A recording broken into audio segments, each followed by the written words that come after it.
You want to acquire real-world skills instead of student loan debt? OFTC gives you an opportunity to succeed in a safe and caring learning community with flexible classes on campus and online. In just 2 years, you could be ready for a career in a lucrative field that you love. Whatever lies ahead, education and skills training from OFTC can give you the confidence to succeed.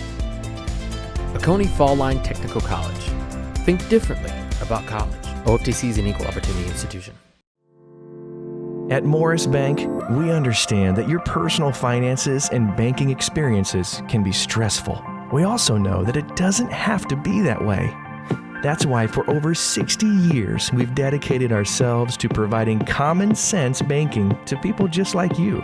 We work hard to combine the latest online mobile technology and top-notch customer service that allows us to do just that.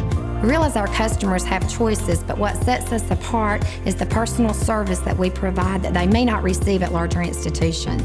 We like to make you feel at home, and we like to make the process as easy as possible when you're banking with us. But we're not focused on helping just our customers. We are equally dedicated to supporting the community we are a part of.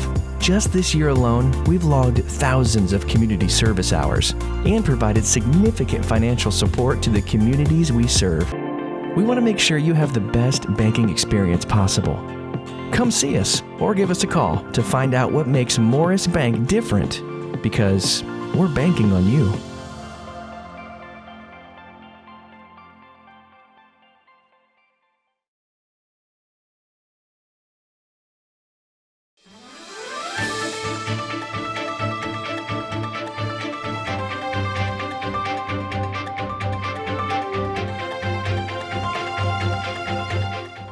Welcome everybody. I'm glad to have with me today Bent Gay. Bent, we're talking off camera. We hadn't talked in a couple of years, so I just wanted to get together with you today. July 1st, 1993 is when you started. I think you had a couple of employees, and you've come a long way, haven't you? It has been a while, 27 years. You're right, there was two of us, myself and one other person that first day, so a lot has changed since then. You're right, James. Just people watching us, Bent, what is Gayco Healthcare? They ride by here all the time. They see this pretty building back here, but it's not like a retail store. But what is Gayco Healthcare? Gayco Healthcare is a long-term care pharmacy, which basically closed door. We don't have walk-in traffic. We do have a few people that are local that we provide their medication for, and I'll get into more detail about that later. But we're what is classified as a long-term care closed-door pharmacy, not like a CVS, Rite Aid, or any of the local retails that you used to. Well, you have really grown since '93. Now, you came out here, I don't know when you actually opened the door, but Sue Coulter and I came out. It was on February the 6th, 2012, and when I pulled up out there a while ago, I said, my gosh, 8 years. You know, the Bible says life's a vapor and then we vanish, and you and I are not getting any younger. And we see that vapor. And does it seem like 8 years since you moved out here from Hillcrest? It does not. In some ways it does, in other ways it does not. But overall it does, it flies. As a matter of fact, we were trying to figure out the other day as we were painting and doing some redecorating inside how long it had been since we've been here. So 8, 9 years, God, this goes by fast, fast. But it does, and you had so many people here. You made the comment on camera how many employees you had at the time, and if I remember right, it was like 40 or so, 35 or 40 employees, and I'm sure you got more than 35 or 40 now, don't you? It's interesting. We do. Our highest was probably 82 employees that were here. Wow. We've since changed some of the way we do things and used some automation, and right now we're about 62 employees inside this building. How has COVID changed the way you do business? COVID, of course, we're not getting out in the facilities like we were. We're doing everything remotely. The backdrop you see behind us, it allows us to do a lot of webinars so that we can talk with our facilities and have a good backdrop behind it.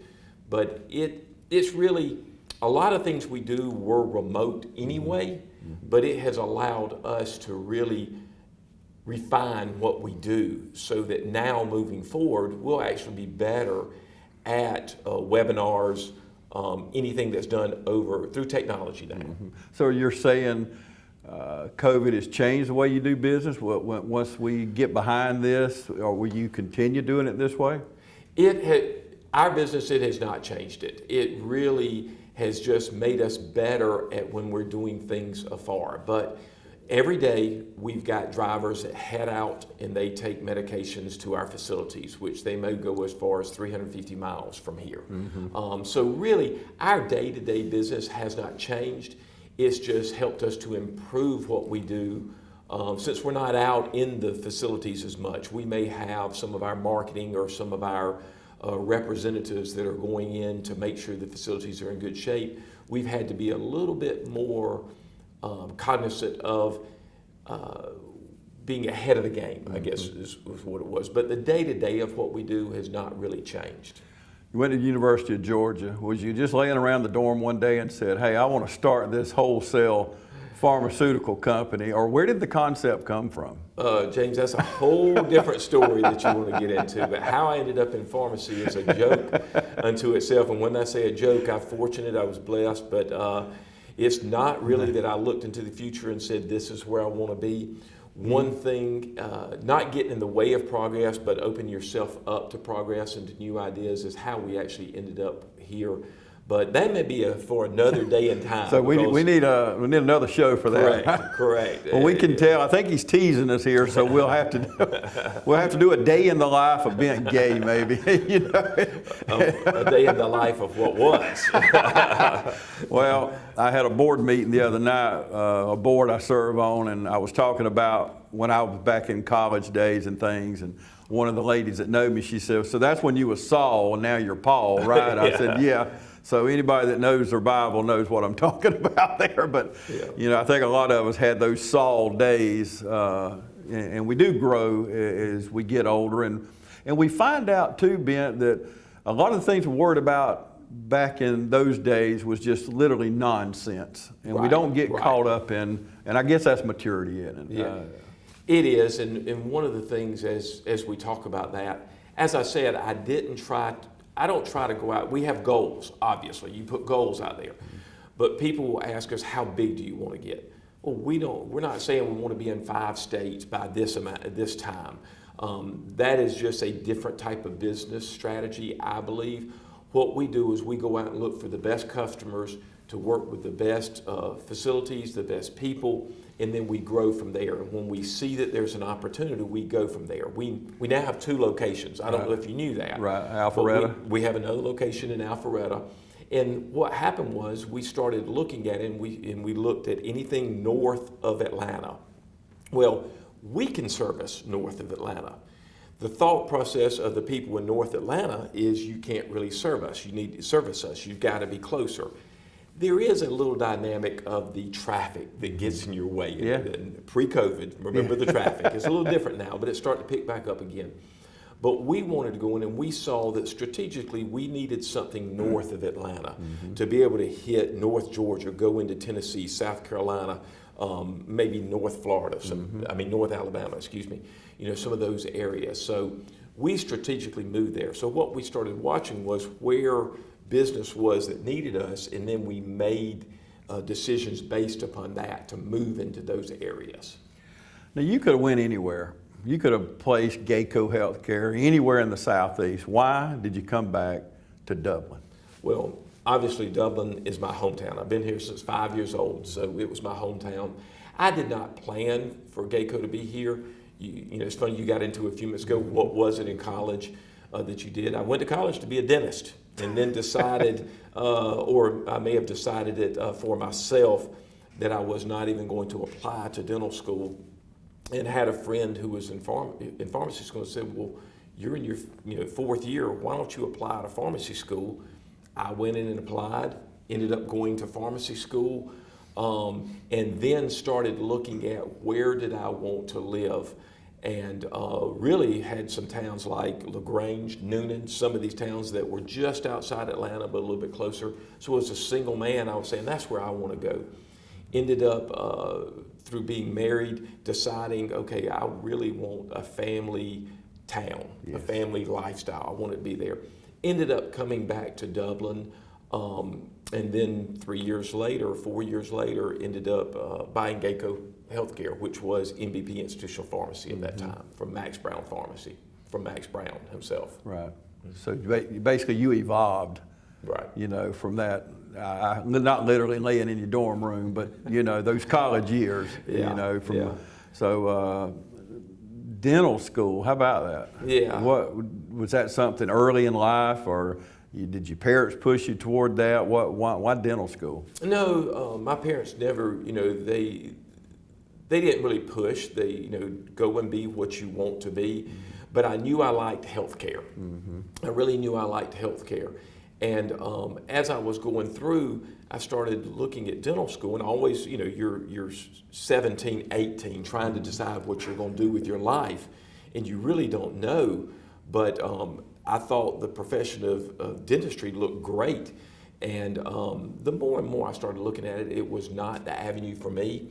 So much so that I took the dental admissions test, didn't make the best grades, but I actually got packets from the different dental colleges that saying, hey, apply to us.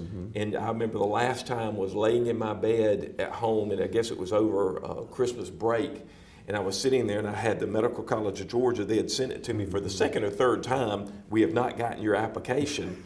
And I was just sitting there laying on my bed looking at it, and I just took it and put it in a drawer and just said, that's not what I want to do. I don't know what I want to do, but that's not what I want to do. And I'll tell you, pharmacy school, it became one of those fourth year. What are you going to do? You know, what are you going to do? You're either going to get out, or you're going to go be a drug rep, or you're going to go and try to get a job, because I was a microbiology major. And there's not a lot of places out there for microbiologists just to come out. But so I started looking. A friend mentioned to me about pharmacy school. Ended up going and talking to the assistant dean. Just walked into the pharmacy school and talked to the assistant dean. And as I said, that's another whole story. But we sat down. He said, let's sit down and talk, because most everybody had applied 6 months before that. So I sat down, told this assistant dean my whole story.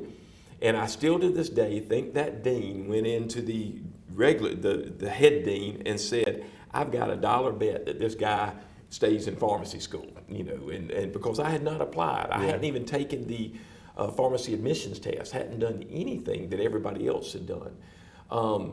I will tell you, but there was a few things I had to do before before pharmacy school. And one of those was to take an economics class. You know, that is part of the prerequisites for pharmacy school, was not for dental school. I took a night economics class, and it spoke to me. I mean, it really was something where I like this. And I tell people all the time, life, if you will just open yourself up, and if you'll keep moving forward and stepping forward, not letting it, you know, you're going to have some times that you step back, but if you'll just keep stepping forward, you will figure your way out. You'll open yourself up to opportunities. When I walked into that economics class and sat there, it spoke to me. Now, if I had gone in as just a business major, probably, I would have been happy, because it would have been something like, I really like this. And who knows? Who knows where it would have taken me? That could be a whole different path. But because I was going to pharmacy school, it allowed me then to figure out, I really like the business side. So as soon as I got out of pharmacy school, I came back here and worked for Bellevue Pharmacy, Steve Smith with Bellevue Pharmacy, then moved to Tomlinson Pharmacy, Luther Tomlinson. Unfortunately, both of those men are gone now. But they were good to me, and they were very, very supportive of anything that I was talking to them about and trying to learn. I remember when I told him I was going to do this, he was excited for me. Sorry to lose me, but excited for me. But I knew I wanted to do something with business, you know, in business. So it has allowed me to really do both things, be a pharmacist and a businessman. So I was a little bit lucky that I just didn't get in the way of what opened up the opportunities. That's great advice too. And of course, you mentioned two wonderful men. I mean, you could not have been, I'll call them mentors, because that's exactly what you just described to me, was, you know, they were your mentors. But you couldn't have been, I don't know if it's lucky or fortunate or blessed or whatever. We can fill in the blank there. But all of the above. That's right. I'll go with that. We'll check all the boxes. Y'all stay with us. We got more to come right after this. F. Lake and the staff at Lakes Alignment has been serving Lawrence and surrounding counties since 1954, offering you the best in suspension, alignment, and tire services. And now Elp and Lisa Lake are proud to announce the addition of Neil Harden and our 24-hour truck, trailer, and tire repair facility with state-of-the-art equipment. Lake's Tire Facility is conveniently located to I-16 and all roads throughout Middle Georgia. Call on us 24 hours a day, 7 days a week for truck, trailer, and tire repair. Call 272-4230. Serving the Southeast for over 65 years. Lakes Alignment and now 24-hour truck, trailer, and tire repair. Imagine a life-changing injury. Imagine the fear and unknown. The Houston Clinic Sports Medicine Team, the only physicians in the area with advanced certification in orthopedic sports medicine, treats sports injuries with innovative techniques. The Houston Clinic has helped nearly 1 million athletes live without pain. Imagine getting back in the game. Imagine the best game of your life. The Houston Clinic Sports Medicine Team. Welcome back, everybody. Continuing my conversation with Bent Gay at Gayco Healthcare. And I mentioned a while ago, February 6, 2012, because when I came out, you had so many friends, and I was watching Ted Short speak, and the things he said about you, and I watched his face. Bent, we are so fortunate, and I'm glad you came back to Dublin, Orange County, but we are so fortunate to live in a community like this. And I also, when I got out of college, I moved to Florida and wanted to live on the beach and all those things. But when we had kids, those parents that I were running away from in high school that didn't know nothing, all of a sudden I wanted to be closer to them and them to have an impact in my children's lives. So I evolved also, but coming back to Dublin, Lawrence County and raising our children here, and I've met your kids, I've interviewed your daughter, there's something to be said about raising them, and we're not perfect. Dublin, Orange County is not perfect. We have crime, we have different things, but it is a great community to raise your family in, isn't it? It's a fabulous community to raise your family in, and that was number one thing. You know, as immature as I was at that time, I did know that I wanted to be in a smaller town. You know, I'm not going to say a small town, because Dublin is definitely, I don't consider it a small town at all. I mean, it's but I knew that I wanted to be in a town that probably was not bigger than 30 to 35,000 people. Yeah.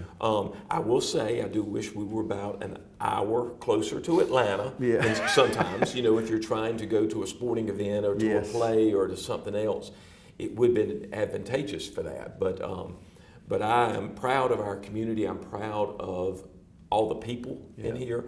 And yes, we make mistakes and we learn every day, but I do believe we may take 2 steps back, but we take 3 forward. Yeah, absolutely. We're talking about community. You've served with the Chamber. You and I both served with the Dublin Orange County Chamber of Commerce. We know how important that community is, and friends helping friends, and neighbors helping neighbors. And it is not the small town I grew up in. You're right about that. It's not Alpharetta or some place like that. But tell me, why is community so important to you? Because out here where you are, you could get isolated in these 4 walls or multiple walls and not care about the community, but you always support things on our television station, a community station. You support the Chamber of Commerce, you support the local schools. So number one, why do you do that? And number 2, where did you get that zeal for service at? The zeal for service probably came from my mother more. My father is a little quiet by nature. But what you don't know is behind the scenes what he's doing. He does most everything that he does anonymously, you know, and so people don't know it. And he doesn't expect that recognition, but it's there. Mom is a little more put herself out there, go get it, you know, let's not let anything get in our way, let's move forward. But there's no doubt that's where I got it from. But they didn't sit me down and say, this is what we expect, this is what we want you to do. It just naturally comes. The community is the desire that just because I may not be a musician, or I may not be able to carry a note, or I don't. Sometimes I think I can, but then I realize I can't. Does not mean that there aren't the arts or a different thing out there that are great for our community. And it's funny. One of the first times it really opened up to me was when I started to think about politics and the way our country spends their money in different things, and you start sitting there going, we're wasting money, we're doing different things. Well, one day, I just happened to take my kids, and they were young. Amelia, the oldest, was probably 8, JB was probably 6, which means Carly was probably with Amy, at that point, so she was probably 2-ish. But for some reason, I don't know if it was all or just 1 or 2 of them, but we went to the library. And before that time, I was like, why does our country spend money on a library? Why do we have libraries out there? And I walked in and I saw a lot of young mothers, mainly with their kids, sitting, all races, all ages, with their kids in our public library, reading with their kids or just looking for books. And it just hit me like a ton of bricks. That's why. That's why you have community. What I think is important doesn't mean everybody else thinks it's important. But it's important for me to be open to their ideas, to be able to realize that the arts, reading, writing, all these different things are so important. And just because I may not be a part of that, our community needs it, at that point. Absolutely. So there's just those, if you open yourself up to those aha moments, it is amazing what will happen and how you can really then make a difference in the lives of others when you really didn't go into it to make a difference in the lives of others. You just wanted to say, our community needs this. Our community needs this. I mean, one of the things I'm proud of is our Arts Council. I'm not active in it every single day. I've been to their dinners that they have, but there are so many people that understand that and want it, but I do realize we need that. That is good, and it's good for the kids to see that are out there. And it's talking about the library, what better thing to do than to read to your children. We know it's a proven fact. Even when the baby's in the mother's womb, we know that singing and that child hears that. That is a real thing, real child inside that woman's womb. But we have a wonderful library, wonderful Arts Council, wonderful Chamber of Commerce, and the St. Patrick's Committee and the Black Festival Committee.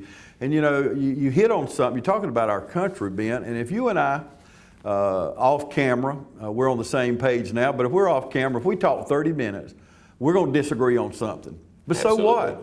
So what? We can still love each other and still respect each other. And I think that's more, and I'm not here trying to preach a sermon today, but I think our country needs more of that. Tolerance and respect and how we grew up and our dad's generations. And when you were talking about your dad, you described mine because that generation, most of those people didn't want you to know they bought that refrigerator for that family that lost their house in a fire or whatever. I'm just using that for an example. But that's the kind of people that raised us, Ben. Well, their name did not have to be associated with the good things that they did. And of course, when you view this, or when the audience views this, I might get in trouble with my father at that point. But that's okay. I'm 57 now, so I think I can. Maybe he won't whip us in. Maybe he won't whip me too bad. That's right. That's right. I might can outrun him nowadays, but I don't know. But you're right. We forget that it's okay to disagree, and from disagreements comes growth. Yeah, it's healthy. Now, there are those things that are non-negotiables. That's right. And that has to do with our principles and our foundations and things like that. But it doesn't mean that you got to try to force it on the other person. I mean, I believe that we're here to understand each other, It doesn't mean that I will follow you in what you're doing, but I do understand, I do realize that you have the right. While also the best thing to do is for us just to talk about it. Yeah, you know, absolutely. discuss. And they are those philosophical things. We cannot be, we will not waver, but you're absolutely right. I was watching the interview with Sue Coulter back in 2012, and you made a statement that, and I know quite a few of your employees here, so I know the culture that you have, but you made the comment on that interview with Sue. You said, it's not about me, it's about my people and my community. And I want you to talk about that, what you meant by that, and when you said that back 8 years ago. Well, what I mean by that is without all the people here, while we're sitting here, my people, my teammates are back there getting the work done. Yeah. You know, and it's sometimes easy to forget that. You can really feel like you're very important. And I am important, but I'm no more important than the person that's next to me, other person that's doing the work. And I'm no less important than they are. I've got my role. And it's if you're not careful, you'll look around and you'll think that this place can't carry on without me. Well, it can. Yes. It can, and they do, and that is great. But we also need our community, because keep in mind, my teammates live within a community. They want to be in a community that is able to give them what they need.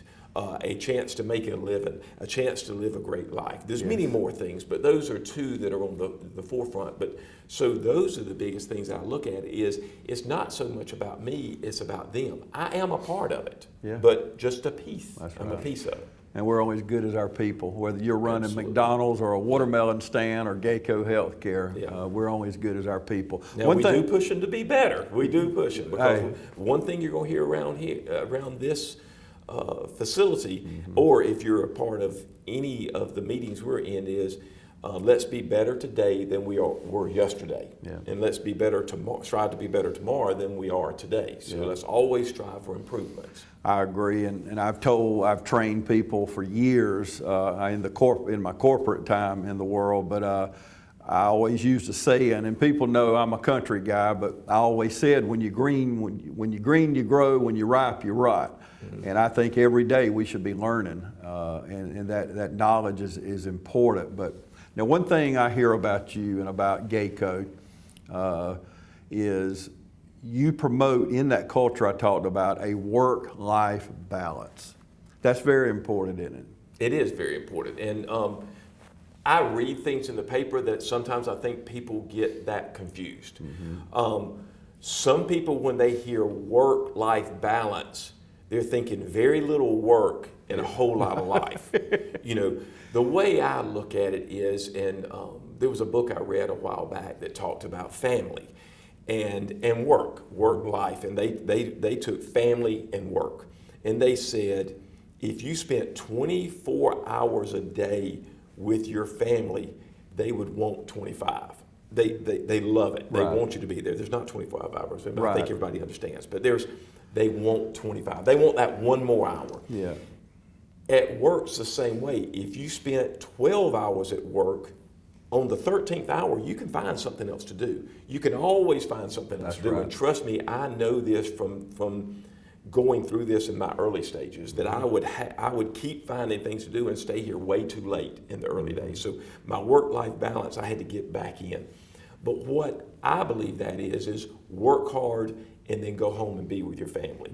If you give us 100% during your time here, which is generally an 8-hour day, sometimes it's a little bit longer than that. It depends, because we're in healthcare, things happen.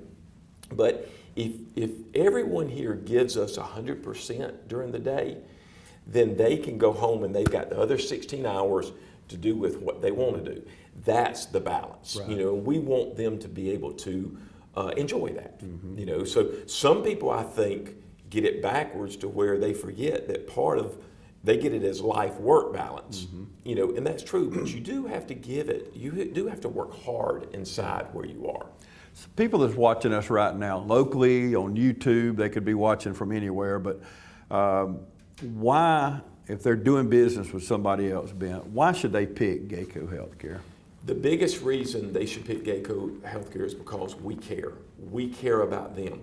The one thing that I brought, people all the time will really ask me questions that I'm like, I'm not that smart. I'm not this genius that figured this out. The biggest thing that I feel like I have brought is understanding what people want. And people want to be heard, yes, and they want to know that you're going to respond to them. And that's the biggest thing I see when we're going out and we're talking with our customers. They don't believe it. They don't believe that someone is going to really think about them and think about every single day we're trying to figure out how to help our facilities. And if we do that, if we're doing everything we can for them, we're going to succeed. And within that facilities, they have a resident. So really, we've got two people that we're serving, the facility and then the resident within that facility. So as long as we keep those two things at our forefront, that we're trying to look after them, and that is the most important thing to us, then it's going to make us succeed. We may not be the fastest growing because other people may be looking at metrics or multiples or something of how to go out there and just buy, but it will be, to me, a better growth. Right. And it's funny, I laugh all the time, and craft beer is a big thing that you'll be out there, and at that point, and whether it be something that is or a boutique hotel, you started hearing boutique hotels. It just means they're not trying to be like the big chains. They're trying to be different. And we want to be kind of a boutique pharmacy, or a craft pharmacy at that point.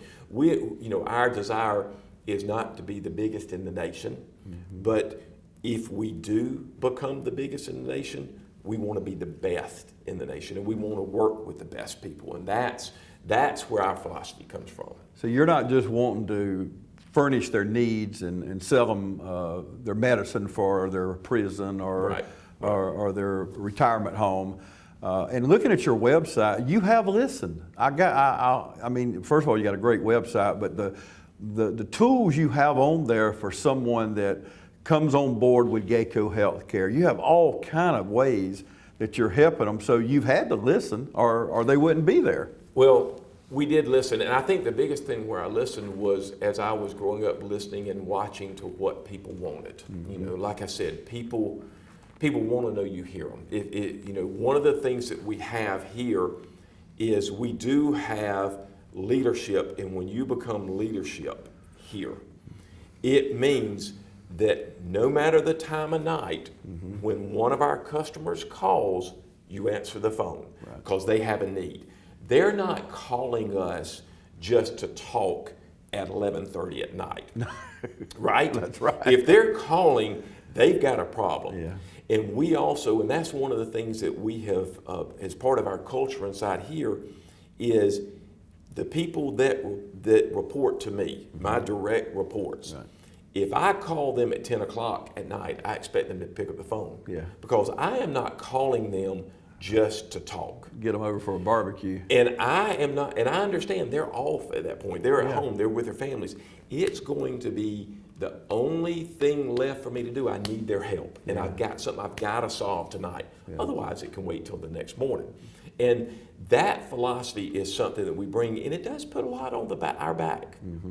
It probably has hurt sometimes.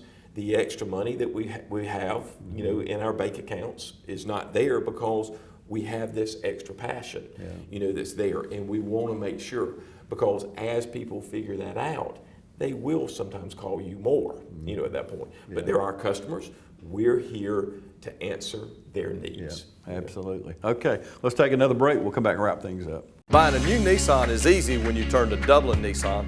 We make it fast, friendly, and fun. This Dublin Nissan Kicks S is only $17,726. Call, click, or come see us. Dublin Nissan, the only dealer you'll ever need.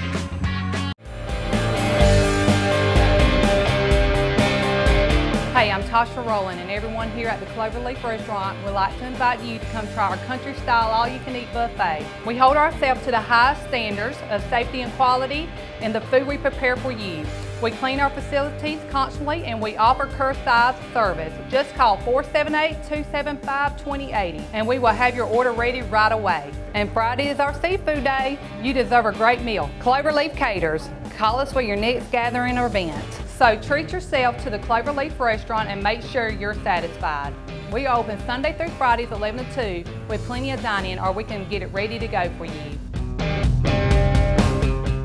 Welcome back, everybody. We'll wrap things up. I've been talking, if you're just joining us, I'm talking to Bent Gay at Gayco Healthcare. We'll be airing this again at a later time, or you can go on our YouTube channel at TV35 WDIG and watch it anytime you like. But we've been talking about a number of things. One thing, Bent, that you and I, we were talking about a while ago, we probably talked 30 minutes, disagree on something, but we're on the same page here, I know. But Oconee Fall Line Technical College, what an asset to a community, and Mr. Louis Livingston, we were talking about mentors a while ago. He was one of my mentors in life, and I remember he wanted a technical school here. And I said, well, Mr. Louis, why do we need a technical school?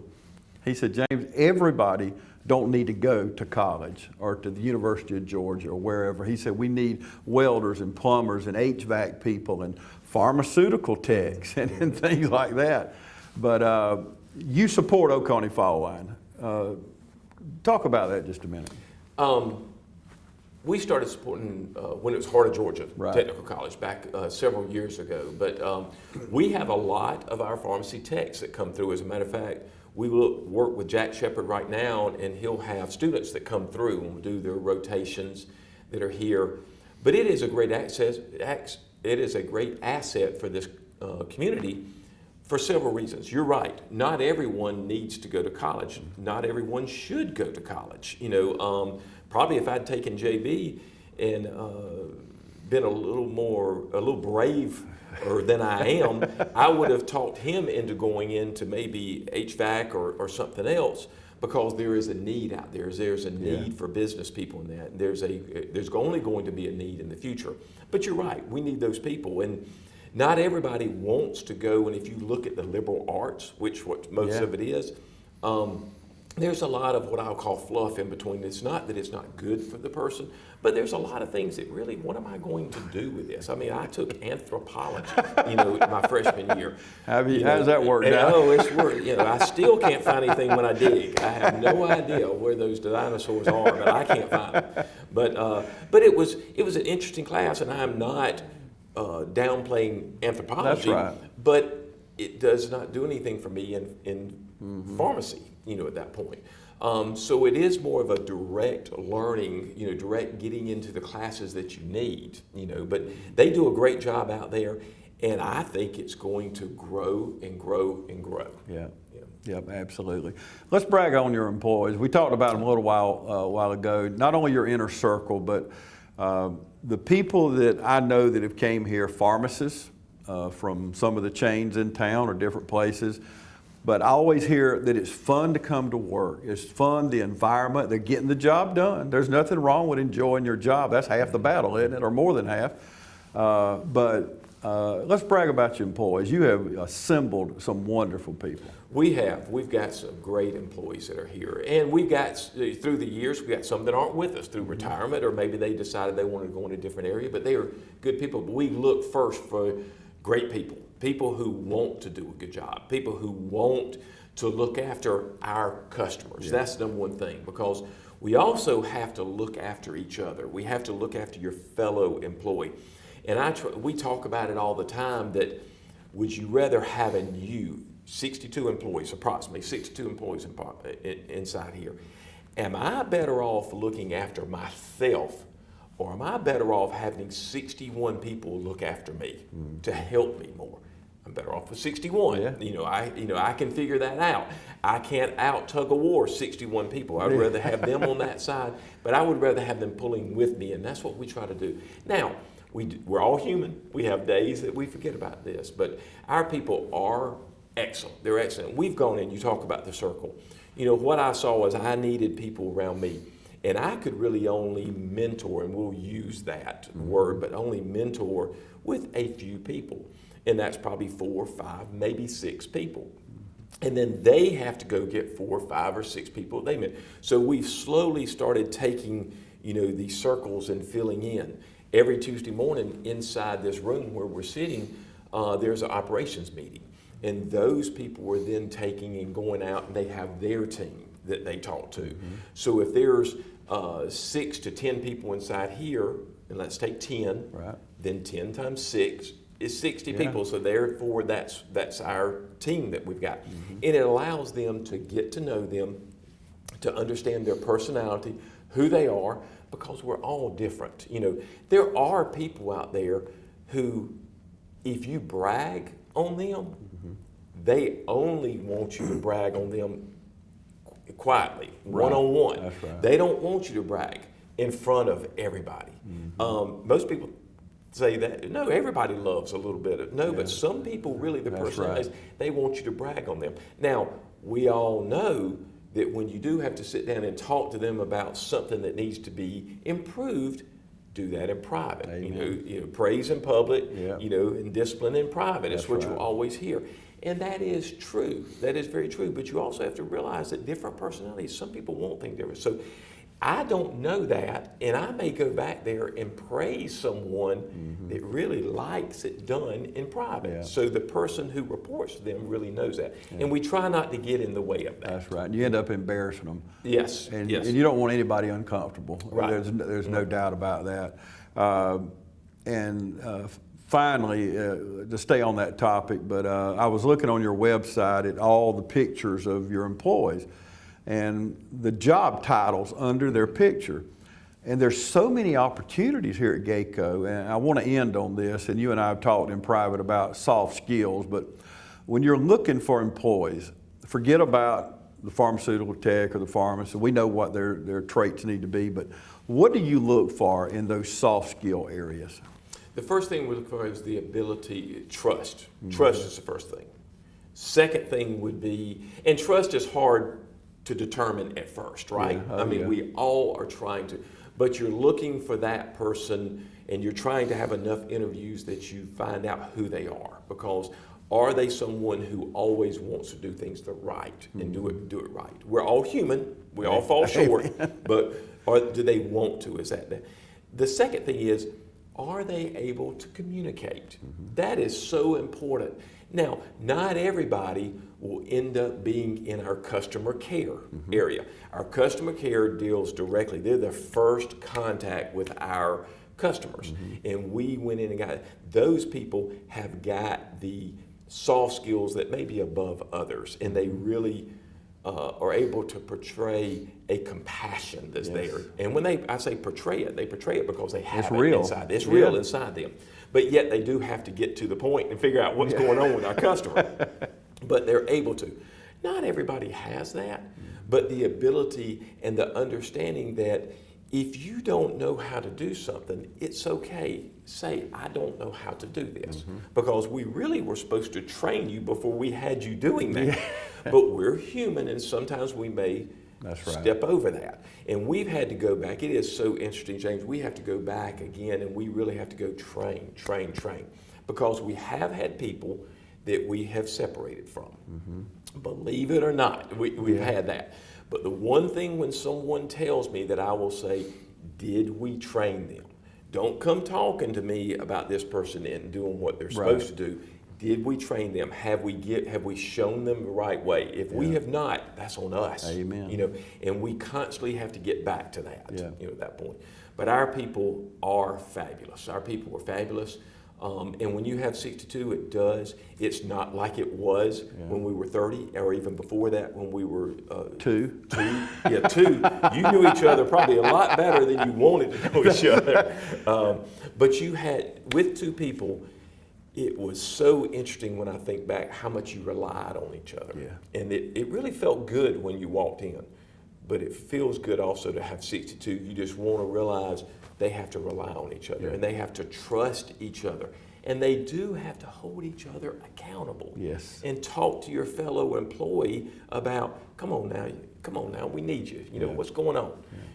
While also understanding that they may come in and be having a bad day. Yeah. You know, but help them out of that. Yeah, we don't know what people are going through. You know, Right. a lot of times those same people that don't want you to praise them could be going through a difficult time and just don't want anybody to know. So You know, it's funny. I will. I know we got to end, but I will tell you one of the things I will tell people a lot of time is, let this be your haven if you need it. And I'm going to say safe haven. Right.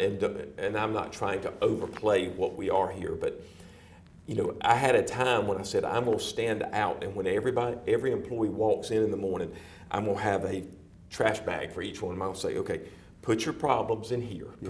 Put your concerns, your problems, put it in here. Imagine it. Drop That's it right. here. Then I'm going to tie it up, and I would have each person's name, and I'd put it on the side and say, now while you're inside, don't let this be your haven away from those personal problems, because we all have them. I understand. Yeah. But tie them up, put them here. And then what I wanted to do was meet them in the afternoon when they left and say, here's your bag. Do you want to take it home with you? Yeah. Or were those problems so small that you figured out while you're inside, I'm going to leave those problems here.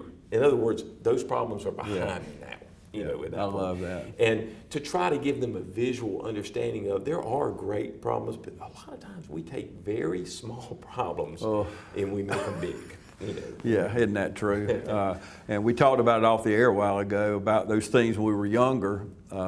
We figured out now, and I guess it's maturity, but it was just literally nonsense to get caught up in those things that drag us down. But well, Ben, thank you so much. I know you're busy. You got a major corporation here, but anytime I call you, first of all, you take my calls. Thank you for that. I mean, isn't that nice of him? But also, when I want to come out and interview you, you always take the time, and I really do appreciate it. I respect your time, and thank you so much for what you do in our community. You've served as chamber president and served in the church and served many ways, but I didn't want it to pass without thanking you, not only on behalf of the community, but for myself. But I really do appreciate what you do in our community, because we live in a wonderful, wonderful community. We do.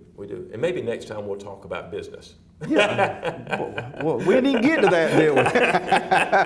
Thank you, brother. Thank you. And thank every one of you. We really appreciate you joining us today right here on TV 35.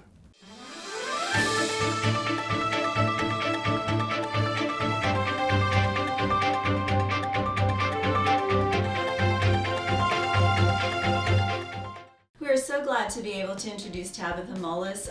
She is a new practitioner to our practice, longtime nurse, great experience, and we're very glad, Dr. Vega and myself, Alicia, and our staff, to have her as part of our team to take care of all of your cardiology healthcare needs. And so I would like to introduce Tabitha and let her speak about her experience, and also give you maybe some updated information on COVID. Hello, my name is Tabitha Mullis. I'm a nurse practitioner at Dublin-Macon Cardiology. I have been a nurse practitioner for 6 years practicing. I have done internal medicine, pediatrics, and currently work at Southeastern Immediate Care, which is one of our local urgent care family practices here in Dublin, Georgia, for the last 3 years. I have been a nurse for 20 years, worked at Fairview Park Hospital for about 14 years. I probably worked in almost every area at the hospital, including med-surg, pediatrics, cardiac cath lab, ICU, ER.